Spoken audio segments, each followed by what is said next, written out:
Na mwingine anasema salamu alaikum, naomba kuuliza, kwa mwanamke kutia piko kichwani inajuzu ikiwa anajistiri? Sijui piko ni kitu gani. Ikiwa piko ni zile rangi anazotia kubadilisha, la, hazikubaliki hizo. Hazikubaliki kutia hayo marangi rangi hayo ya nywele kubadilisha, hiyo imekatazwa kwa maumbile.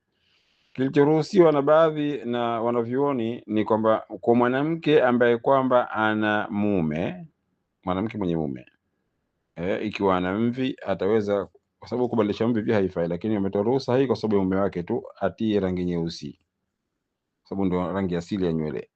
Kwa hivyo atie rangi nyeusi kwa ajili ya mume wake, si kwa mwanamke yote. Mwanamke mwenye mume ambaye kwamba anataka, hii ni kwa maslahi ya kupatikana mapenzi na baina ya mke na mume, basi pekee hilo tu, rangi nyeusi.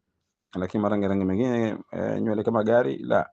Sijui kama hiyo ndio piko yenyewe, mimi sijui piko lakini walivyouliza tu nadhani kwamba piko yenyewe ndio hiyo inakusudia. Kwa hivyo hilo haliruhusiwi. Wallahu tabaraka wa taala a'lam wa ahkam.